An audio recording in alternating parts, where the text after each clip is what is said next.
Ayan, good morning guys. Good morning. Ang menu natin for today ay adobong baboy. Dahil nadiit natin kahapon, nakapamalingki tayo at ngayon ay mag-adobo tayo ng baboy. Buto-buto ng baboy.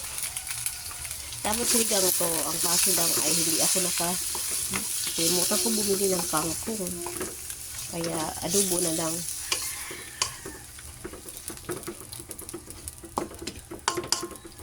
Kalimutan ko kanina ipakita yung paggigisa ko. Kaya huli na.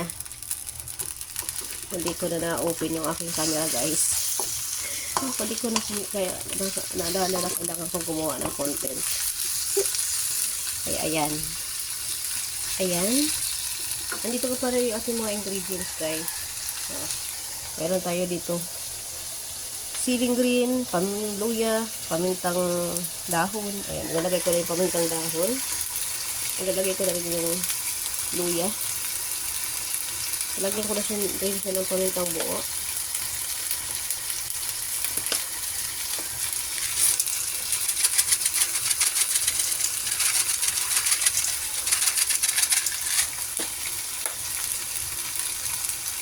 Tapos ilagay ko na rin yung sili. So, ilagay ko na rin itong patatas ha. Tapos ilagay ko na rin itong dito.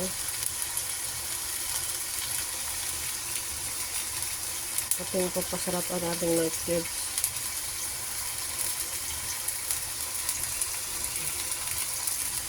Yan.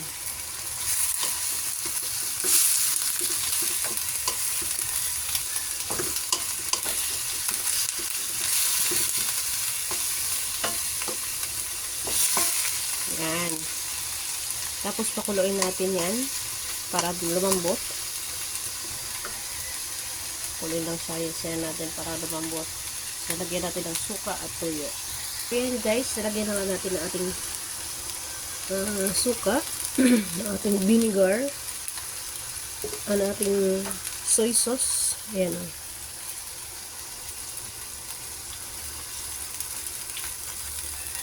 Ayan, lagay na natin sila. Para kumulo na at lumambot, palalambutin na natin yan. Tapos nilagyan pala natin yan mamaya ng ating tidbits kasi para siyang may twist ng medyo sweet. Sweet siya, sweet. Kaya masarap po yan, maglalaban yung suka, tuyo at yung sweet ng tidbits, pineapple tidbits. Ayan guys, antayin na lang natin yan siyang lumambot. Lalambutin na lang natin yan. Ito na nga guys ang ating pork adobo for today. Ayan, so okay na siya, malambot na. Medyo pinapatuyo-tuyo na lang natin yan kasi mas masarap yung adobo ng medyo tuyo.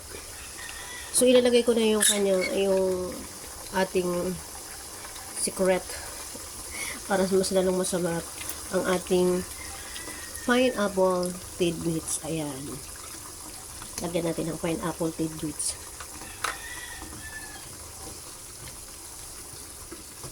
Para medyo siya sweet. Medyo sweet, sour, sweet, and medyo spicy. Yan. So, yung hindi pa nakakapag-subscribe sa aking YouTube channel, guys, please subscribe and hit the bell button. And please take a membership para naman updated kayo sa lahat ng aking mga i-upload na videos. Yan. Thank you so much for watching. Yan.